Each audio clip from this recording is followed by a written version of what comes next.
Tout ce que tu fais, fais-le bien. Fais-le dans la discipline. Il faut que quand on arrive, on dit que qui crabe, doit que non, celui-là, lui, ne blague pas, il fait bien. Il fait bien son travail. Voilà. Parce que dans tout ce que l'on fait, on doit toujours faire bien. Et c'est ça, c'est toujours l'élévation. Peu importe les humiliations qu'il y a, quoi que ce soit. Parce qu'un jour, l'humiliation fera partie de ton témoignage. Amen. J'ai envie même de dire Amen. Hello mes authentiques, bienvenue dans le podcast Jeunesse authentique et équilibrée. Alors nous allons passer au 3e épisode de ce podcast intitulé Les défis de la jeunesse, comment s'en sortir ou comment vaincre. Alors pour ce 3e épisode, je ne serai pas seule. Pour ce 3e thème, je ne serai pas seule, je suis accompagnée de mon invité de qualité que vous voyez là, mon petit frère, à qui je vais laisser le soin de se présenter. Merci. Alors bonjour les authentiques, je me prénomme Philbert, je suis un étudiant dans le domaine de la logistique. C'est un plaisir pour moi d'être sur le panel des authentiques aujourd'hui parce que je me sens un peu authentique aujourd'hui comme ma grande sœur. Exactement. Voilà. Donc, Let's go. Allons-y. Ok. Alors, la première question que je vais te poser, d'après toi, Philbert, quels sont les défis que font face les jeunes dans la vie actuelle? Bon, les jeunes font face à plusieurs défis. Bon, donc je ne vais pas vous citer parce qu'il y a plusieurs dont je ne connais pas. Mais je veux parler plus de ce qui est plus récurrent, moi en tant que jeune. Oui. Tu vois. Bon, je dirais qu'il y a la pression sociale et l'influence des réseaux sociaux. Parce que de plus en plus, nous nous sentons souvent obligés à se conformer aux standards de beauté, de luxe, de popularité qu'on voit sur les réseaux sociaux et qui peuvent nous pousser vers des mauvais repères. Exactement. Et aussi, il y a aussi les addictions, très importantes. La drogue, l'alcool, les addictions numériques, les jeux vidéo. À l'époque, on était au primaire, au secondaire, on fuyait l'école. Je ne suis sûr que ce que les jeunes font toujours actuellement. On fuit l'école, on part faire des basés à la salle, on paye 50 un jour. Tu vois. Et moi, je pense que c'est ce fait aussi. L'entourage colle une très grande étiquette. Tu vois un peu. Et c'est vraiment. Ça nous pousse à la longue à perdre confiance en nous. Et pour certains, ça les pousse à tomber dans la délinquance. Oui, d'autres tombent aussi même dans la dépression. Tu vois. C'est un peu ça.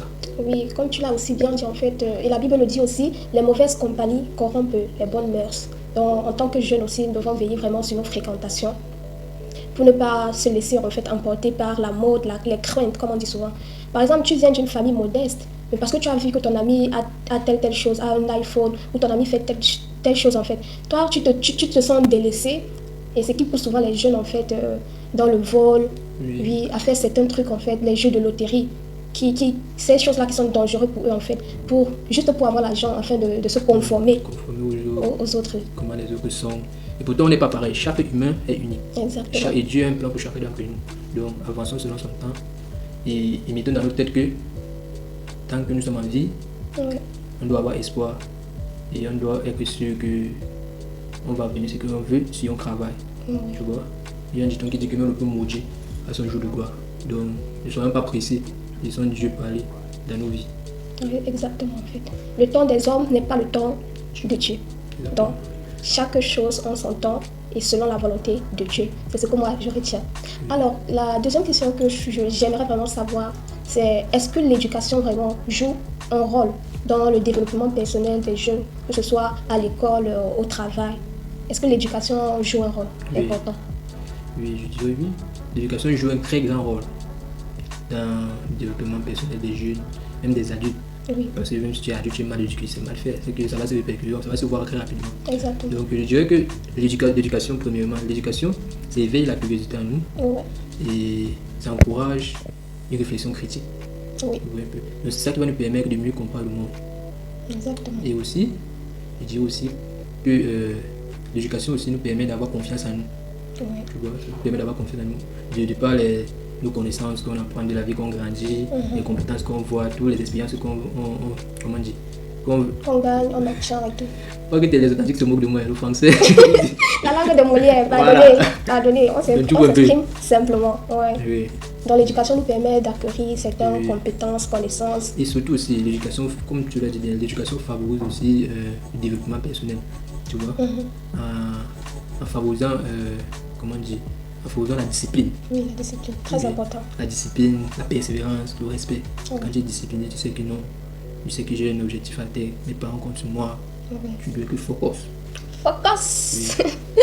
Alors, bon, je suis très contente en fait de cette réponse-là en fait, parce que tu dis en fait que l'éducation t'aide à acquérir des compétences, à être discipliné, à savoir comment te comporter dans un milieu bien précis. Oui, tu sais gérer aussi tes émotions. Donc, Mais franchement, il faudrait que tu le rappelles un truc authentique, c'est que nous, on n'est pas le pas bon. Elle m'a invité sur sa chaîne. C'est pas seulement pour parler, pour dire, parce qu'on veut dire, tu vois. Parce que tu sais, je sais que moi, je suis passé par une jeunesse un peu créée, et peut dire malsain, tu vois un peu. Donc, mauvaise compagnie. voilà, donc si aujourd'hui, je viens accepter d'être ici, au niveau de ici, parce que ce sujet me tient particulièrement à cœur, tu vois. Vous voyez? Voilà, c'est un peu ça. D'accord, merci beaucoup Philbert. Je t'en prie. Alors Philbert, quel conseil pourrais-tu donner à un jeune qui se sent démotivé ou perdu face à son avenir? Alors, toi jeune qui te sens démotivé, perdu face à ton avenir, moi je te dirais qu'il ne se fait pas tard. Tu vois? Il faut juste te lever, tu prends du recul. Parce que il est parfois utile pour nous les jeunes de prendre une pause pour réfléchir pour notre propre vie, pour réfléchir et aussi, comment dirais-je, pour réfléchir. S'évaluer et voir là où on a fauté Voilà. ou pas, comment on peut se relever et Exactement. devenir la meilleure version de soi. Oui. Et surtout se fixer aussi des petits objectifs. Ouais. Tu vois, je n'ai pas dit de commencer à avoir les objectifs d'illusion, non. Te fixer des petits objectifs qui vont t'aider à te motiver, à te permettre d'avoir le sens de l'accomplissement de ce que tu fais. Je te donne un exemple par exemple. Si peut-être qu'aujourd'hui je te dis, cette semaine-ci, je dois lire 5 livres. Oui. Tu te dis qu'aujourd'hui cette semaine je dois lire 5 livres. Parce que c'est un objectif que toi tu sais que si tu te mets, tu peux faire. Et si tu le fais, tu verras qu'à la fin tu seras fier de toi. Oui. Tu vois un peu. Et c'est comme ça que tu vas commencer à avoir confiance en toi, tu seras de plus en plus motivé. Que ce soit dans ton boulot, toi jeune qui travaille peut-être ou même si ton travail c'est pour le porteur de chaise. Dans tout ce que tu fais, fais-le bien. Fais-le dans la discipline. Il faut que quand on arrive, on dit que qui travaille, on doit que non, celui-là, lui, il blague pas, il fait bien. Il fait bien son travail. Voilà. Parce que dans tout ce que l'on fait, on doit toujours faire bien. Et c'est ça, c'est toujours l'élévation. Peu importe les humiliations qu'il y a, quoi que ce soit. Parce qu'un jour, l'humiliation fera partie de ton témoignage. Amen. J'ai envie même de dire Amen. Bon, moi, ce que je retiens en fait, c'est que toi qui es jeune en fait, que ce soit au travail, que ce soit au niveau de tes études, ce que je retiens de ce que Philbert a dit en fait, il faut faire bien ce que tu fais. Il faut viser l'excellence dans tout ce que tu fais et aussi être discipliné pour atteindre tes objectifs. Et aussi, je vais ajouter quelque chose. Vas-y. Il faut aussi parler à quelqu'un de confiance. D'accord. Tu vois? Que ce soit si tu es un mentor, un parent. Moi particulièrement, c'est ma maman. Si tu es un mentor, un parent, un ami. Mais les amis, Tes amis, si tu es un ami que oui, tu fais franchement confiance, que tu vois un peu. Mais il faut vraiment que cette personne soit quelqu'un qui crée confiance. Tu vois? Parce que ça peut aussi t'aider pour le soutien, pour les conseils précieux aussi, pour pouvoir aussi. Tu vois? Oui. Et aussi, éviter les comparaisons. Les comparaisons. C'est Parce ça que qui détruit aussi beaucoup. chacun a son parcours. Oui. Et si tu passes ton temps à te comparer constamment aux autres, tu risques que ça pourrait nuire à l'estime de soi. À ton estime, tu vois? Oui. Ça pourrait Parce qu'on n'a pas la même destinée. On n'a pas la même destinée. Tu vois un peu. Et aussi, ce que je peux ajouter pour conclure, c'est aussi il faut explorer ses passions. Oui, des passions, ça aide beaucoup. Parfois, si tu découvres une passion en toi, il faut faire tout pour pouvoir, pour pouvoir l'exercer, pour t'améliorer. Ça peut couvrir une bonne direction à ta vie, on ne sait jamais. Parce que ce n'est pas forcément aussi l'école, les études. Tu peux avoir une passion que tu fais, que tu t'en donnes bien. L'exposer, le montrer aussi aux autres, lui te mettre au service des autres en fait. Et lorsque les gens vont voir que ce que tu fais, tu le fais bien, ça peut devenir ton métier, ta passion peut devenir ton métier. Exactement. Comme ça. Donc merci beaucoup pour ce point. Il ne faut pas négliger vos passions, les jeunes. Nous les jeunes là, ne négligeons pas nos passions, c'est très important. On ne sait pas là où ça peut nous positionner. Exactement. Alors, merci Philbert. Je t'en prie. Alors, la prochaine question est de savoir, on a parlé de comment les jeunes en fait, tu as conseillé les jeunes en fait, pour comment ils peuvent faire pour se relever. Et maintenant, on va passer un peu sur le domaine spirituel. Moi, je sais vraiment que depuis que tu es ici au Maroc, en fait, je vois comment tu t'attaches beaucoup à Dieu, comment tu viens souvent me faire le récapitulatif des enseignements, tu viens souvent me dire, bref, le calendrier de méditation est déjà fini. Ne me donne pas les progrès. Le calendrier de méditation est déjà fini, comment je vais faire et tout. Franchement, je suis très contente de toi, de ton évolution, de ta marche avec Dieu. Franchement, je vois vraiment ta soif pour connaître le Seigneur. Est-ce que tu peux vraiment nous donner un petit témoignage et tout? Parce que moi, je vois vraiment le changement en toi depuis que tu médites la parole de Dieu, comment tu es attaché avec ta Bible comme ça là. Toi et ta Bible, ça fait un. Donc, franchement, j'aimerais vraiment que tu donnes aussi aux jeunes authentiques l'importance de la méditation, de la prière et de sa relation personnelle avec Dieu. Bon, je dirais d'abord Dieu merci parce que il m'a permis. Donc merci à Dieu pour cet homme que je disais parce que je suis encore devenu un homme. Tu vois un peu. Donc c'est lui qui permet. Moi je ne sais rien. Si lui il n'avait pas voulu, c'est qu'aujourd'hui si je suis un égaré. Tu vois un peu. Aussi, il y avait aussi ma maman qui ne me laissait pas, qui était toujours derrière moi. Parce que si on veut parler de moi ici, on peut parler des jours. Vous voyez un peu. Donc j'ai pas trop envie d'entrer dans les détails, mais il faut savoir que si je suis devant vous, il faut comprendre que je suis passé par tellement de choses malsaines. C'est dit non? Oui. Voilà. Donc, moi je dirais que. Pas tellement de mauvaise compagnie aussi. Non, moi je disais aussi que tu parles de l'importance de la Bible. Oui, l'importance de la prière et l'importance de la prière et de la méditation de la parole de Dieu. Voilà. Bon, selon moi, je sais que la prière apporte la paix intérieure. Ah oui. Tu vois, c'est un moment pour toi de te recentrer, d'apaiser tes angoisses et de te connecter à Dieu, avec Dieu. Exactement. Voilà. Et aussi, elle nous encourage à avoir la foi et l'espoir. oui. Parce que la prière nous rappelle que nous ne sommes pas seuls dans nos différents défis de la vie. Oui, que Dieu est avec Que nous. Dieu est avec nous partout. Tu vois.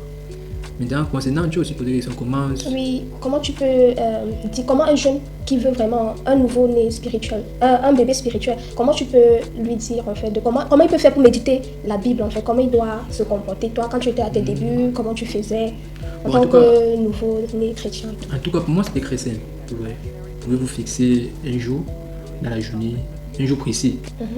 Donc, vous pouvez vous fixer dans la journée une heure précise, autant pour moi, où tu peux prier, ou bien avant de dormir. Tu vois, ça dépend maintenant de ta disponibilité. Et aussi d'être sincère et authentique dans ta prière. Et de parler à Dieu comme si tu parlais à un ami, parce que Dieu est notre ami tous. Amen. Ouais. Et aussi, comme tu dis souvent, il faut se regrouper, il faut participer au groupe de prière de l'église, participer aux activités religieuses et aussi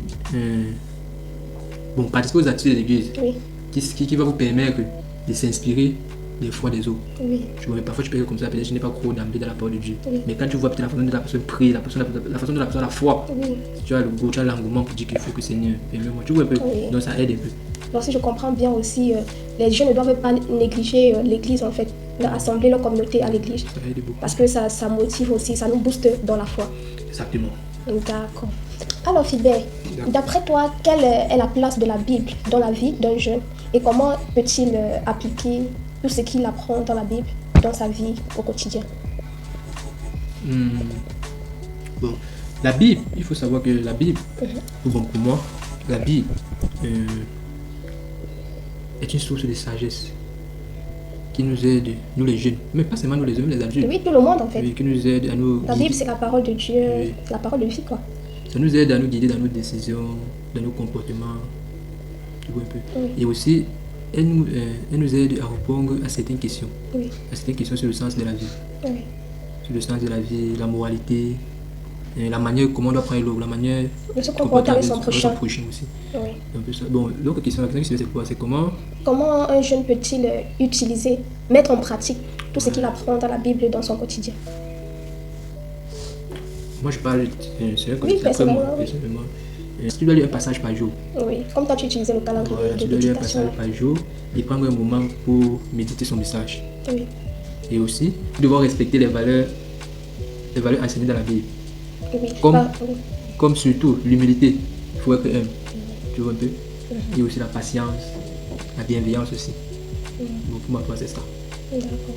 Donc, comme il a dit en fait, lorsque vous méditez la parole de Dieu, il est important en fait que vous tirez des leçons qui vont vous aider en fait à mieux vous comporter avec vos proches et aussi avec votre famille. Exactement. D'accord, merci Philbert pour tous ces conseils. Avec plaisir. Alors, Philbert, nous sommes arrivés déjà au thème de notre podcast. Et pour la dernière question, j'aimerais te poser cette question. Quel verset biblique tu peux donner à un jeune qui nous regarde ici pour le fortifier en tant que jeune dans sa foi, dans sa marche avec Christ? Quel verset biblique tu peux donner? Alors les authentiques, le verset biblique que je vous conseille est dans Proverbe 3, du 5 à 6. Je cite: confie-toi à l'Éternel de tout ton cœur. Ne t'appuie pas sur ta propre intelligence. Reconnais-le dans toutes tes voies et il aplanira tes sentiers. Amen. Ce verset encourage fermement à avoir confiance à Dieu. Donc ça nous pousse à nous abandonner à sa sagesse pour être guidés. Oui. Donc c'est un peu ça. D'accord, Philbert, merci beaucoup. Avec plaisir. Alors moi, le verset que je vais aussi vous conseiller, mes authentiques, est dans 1 Timothée 4, verset 12 à 14. Dans la parole de Dieu, il est écrit que personne ne méprise ta jeunesse, mais sois le modèle des fidèles, en parole, en conduite, en amour, en foi, en pureté. Jusqu'à ce que je vienne, attache-toi à la lecture, à l'exhortation, à l'enseignement. Ne néglige pas le don de grâce qui est en toi, qui t'a été donné par prophétie avec l'imposition des mains du corps des anciens. Amen. Amen. Et le prochain verset, c'est dans Proverbe 2, verset 26. Proverbe 22, verset 6, où il est écrit « Instruis l'enfant selon la voie qu'il doit suivre, et quand il sera vieux, il ne s'en détournera pas. » Donc voilà mes 2 versets que je vous conseille, mes authentiques. Ne négligez pas votre jeunesse. Instruisez-vous au travers de la parole de Dieu. Et si toi tu es nouveau chrétien, je te conseille le livre des Proverbes. Ça va vraiment beaucoup t'aider. Donc voilà, et aussi comme mot de fin, ce que moi je peux donner à la jeunesse, c'est que, comme la Bible peut bien le dire, les mauvaises compagnies corrompent les bonnes mœurs. Donc mon conseil est que vous devez vous éloigner en fait des mauvaises compagnies, de vous rapprocher plus de Dieu, de suivre les instructions de Dieu, de marcher avec lui, parce qu'il est le chemin, la vérité et la vie. Amen. Amen. Alors Philbert, nous sommes arrivés à la fin de ce podcast. C'était vraiment un plaisir pour moi de discuter avec toi sur ce sujet. Alors, si je te demande de donner un mot de fin, qu'est-ce que tu peux dire aux authentiques, aux jeunes authentiques? Alors le mot de fin que je pourrais dire, c'est que peu importe la situation auquel tu traverses actuellement, ne baisse pas les bras, sois serein, sois toujours persévérant. Et c'est seul Dieu qui a le dernier mot dans ta vie. Merci Philbert. Alors mes authentiques, nous sommes arrivés au terme de cette vidéo. Si vous avez aimé ce 3e épisode de podcast avec mon petit frère Philbert, donnez un pouce bleu, commentez et dites en commentaire que oui Philbert, on veut te voir à nouveau. Commentez et dites-nous en commentaire quel est le point qui vous a marqué dans la discussion qu'on a eue. Qu'est-ce qui vous a vraiment marqué? Et si vous voulez voir Philbert, abonnez-vous, likez, commentez et partagez la vidéo. So, keep your smile. Keep your smile and don't forget that God loves you so much. Bisous et à la prochaine vidéo. Ciao, ciao.